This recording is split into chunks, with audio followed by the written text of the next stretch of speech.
All right, class. Well, today our presentation is going to be about voting and elections. Well, most people think of political participation in terms of voting. However, there are many other forms of political participation, and some are more effective than just voting. Political participation includes all the actions people use in seeking to influence or support government and politics. There's many forms such as PACs, the formation of interest groups, discussing politics, running for office, and many more. However, we're going to focus on voting and elections. Alright, okay. Democratic government is the government by the people. In the U.S., participation through election is the basis of democratic process. Everyone should be allowed to vote, but all nations have requirements for voting. Suffrage is the right to vote. Electorates are people qualified to vote.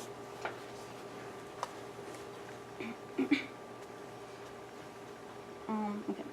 The progressive movement of the early 20th century was a philosophy of political reform that fostered the development of mechanisms for increased direct participation.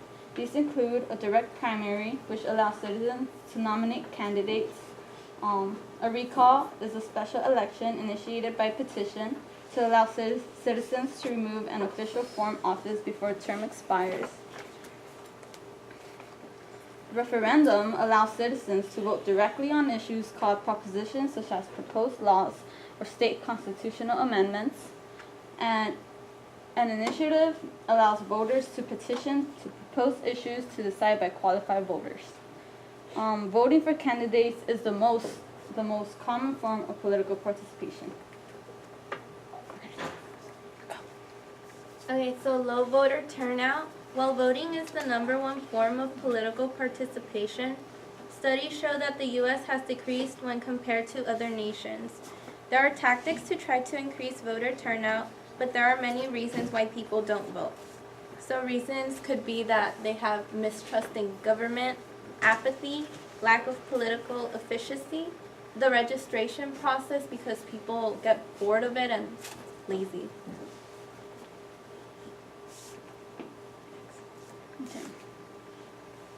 Okay, so voter turnout is also based on what type of election it is, and it also depends on the people who vote.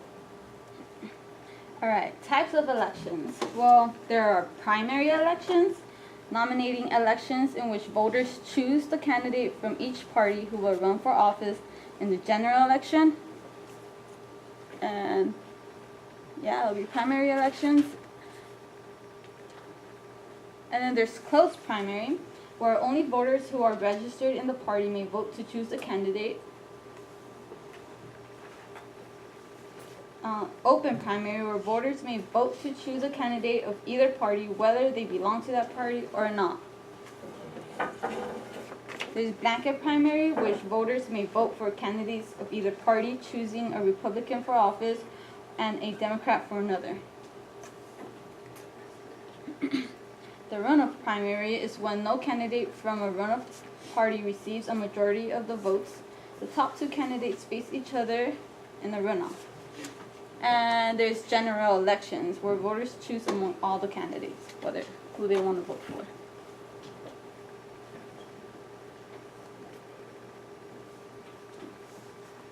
While most elections happen every 2 years, the presidential election happens every 4 years. It is an election that most people vote in. Some reasons people may vote in it is because they may feel more important voting in presidential elections. There also is more campaigning towards it, so they're more keen to voting. So who gets to vote? Well, anyone who registers could vote, but factors that affect the likelihood of voting include your education, age, race, gender, religion, and party identification. So education is a factor in participating because the highest indicator that someone will vote in elections is the higher the education, the more likely someone will vote. age also has to do with it because the older people are more likely to vote than, say, younger people. Also, they have more experience. And then gender, while it is not the highest indicator, gender plays a role in who will vote and who won't. Today, women are more likely to vote than men.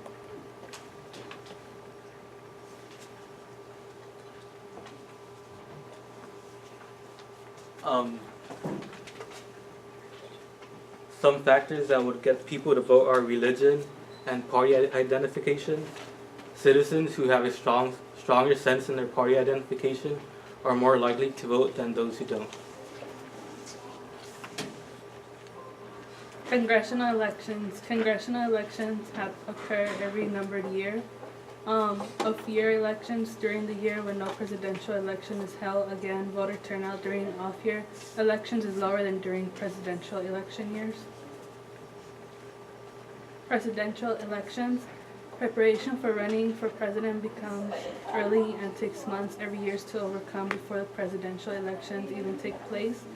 Many phases occur such as exploration, announcement, presidential primaries, and caucus. So basically, before people run, they go through a process, and that includes exploration. When the exploration phase is when candidates decide whether or not they should run for president, and then factors that influence their decisions include whether they have the potential to do so, such as having political and financial support, and that is where and when candidates begin to explore. Then the announcement phase occurs after the exploration, and then it's when the candidate feels he or she is ready. And what generally happens is that he or she makes an announcement, a formal announcement, and it shows that they're interested, so people start to take note. And caucuses.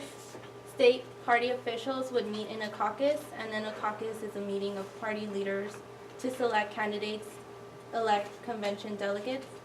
And then many would abuse its power, so now a presidential primary is used to determine who the state delegates will support.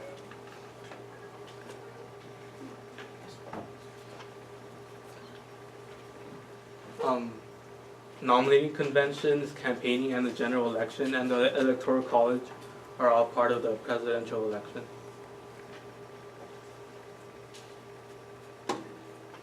The nominating convention is when a political party holds a nomination in the summer prior to the general election. This nomination includes delegates from each state. The purpose is to choose the president and vice president nominees, as well as write the party platform and bring unity to the party.